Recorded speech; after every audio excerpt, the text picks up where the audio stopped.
ఈ వేదిక నుంచి మీ ద్వారా ఈ రాష్ట్ర ప్రభుత్వానికి డిమాండ్ చేస్తానని కోరుతున్నాను. 1 కిలో అంటే 1 కిలో, 1 క్వింటాల్ అంటే 1 క్వింటాల్, 1 బస్తా అంటే 1 బస్తా ఈ వాటికి ఎక్కడ పర్చేజ్ చేశారా రైతు మిక్స్ రైతులను అడుగుతున్నాను. ఎందుకు చేయట్లేదని అడుగుతున్నాను. ఏమైంది మీ చర్చని అడుగుతున్నాను. ఎంతసేపు పొగుడుకోవడం, ఎంతసేపు జవాలు తరుచుకోవడం కాదు, ఆచరణలో చూపెట్టండి. చూడండి ఎంత అన్యాయమో రైతులది. ఇంకా రేపు ఎల్లుండు 3వ తారీఖు నుంచి ఇంకా సభ ఉంది. ఇంకా రోజు దీని మీద ప్రత్యేకించి ఇంకా దీని మీద లోతుగా అధ్యయనం చేసిన తర్వాత ఇంకా దీని మీద మళ్ళీ అన్ని విషయాలు కూడా మళ్ళీ మీతో షేర్ చేసుకుంటాం. బై అండ్ లార్జ్ మాత్రం ఇది ప్రజాహితంగా సంబంధం లేని బడ్జెట్ కాదు. దీనివల్ల సామాన్య ప్రధానికి కానీ రైతులకు కానీ యువకులకు కానీ ఎవరి నిరుద్యోగులకు కానీ ఎవరికి కూడా ఒరిగేది లేదు. వాళ్ళందరినీ కూడా మా మాటలతో గ్యారంటీ చేసి మోసం చేసిన బడ్జెట్. దీనివల్ల ఎవరికి ఏ వర్గానికి కూడా ఏ ప్రయోజనం లేదు అనేది మా అభిప్రాయంగా మీ ద్వారా ఈ రాష్ట్ర ప్రజలకు తెలియజేస్తున్నాం. తమరే ఆలోచన చేసి ప్రజలందరూ కూడా ఆలోచన చేయమని లోతుగా మేధావులందరూ దీని మీద అధ్యయనం చేయమని చెప్పి మేధావులకి రిక్వెస్ట్ చేస్తున్నాను. ఓకే, చెప్పాను కదండి.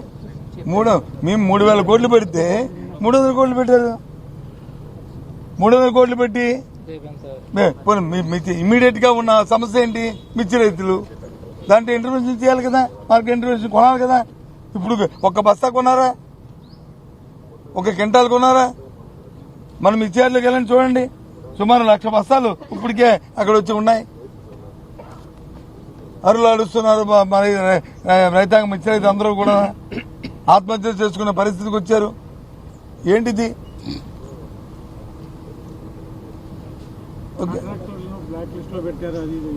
కాంట్రాక్టులు ఎవరు బ్లాక్ లిస్ట్ లో పెట్టారండి? చెప్పనండి. 1-2-3 పేర్లు చెప్పాలా? 1-2-3 పేర్లు చెబితే ఏదో పాసింగ్ రిమార్క్ చేసి ఏదో బుడద తెల్లేస్తామంటే కాదు. కాంట్రాక్టులు ఎవరు బ్లాక్ లిస్ట్ లో పెట్టారు? ఎవరైతే ఏ కాంట్రాక్ట్ అయితే ఎవరైనా తప్పుగా చేసి లేకపోతే నాణ్యతలో లోపం ఉండి వాళ్ళు ఎవరు ఉంటే వాళ్ళు పెడతారు. కానీ ఎందుకు పెడతారు కాంట్రాక్టుల్ని?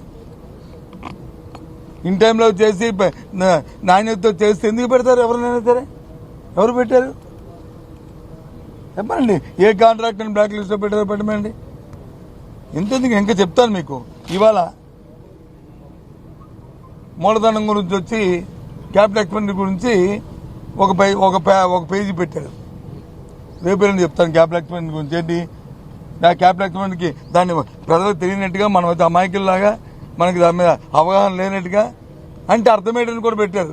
ఓ రైతు అంట పొలం కొనుక్కుంటే అందులో వచ్చి నువ్వు తప్పుకుంటానంట. దాన్ని అన్ని చేస్తే అది క్యాపిటల్ ఎక్స్పెండిచర్ అవుతుందంట. దాని నుంచి వచ్చే ఫలం వచ్చేది వస్తుందో అది ఆదాయం అవుతుందంట. Yes, agree. అది మా అందరికీ తెలిసిన విషయమే, ఇదేం కొత్త విషయం కాదు. కానీ మరి మీరు ఇచ్చిన బడ్జెట్ లో క్యాపిటల్ ఎక్స్పెండిచర్కి దేని మీద మీరు పెట్టారు చెప్పండి? మేము పెట్టాం.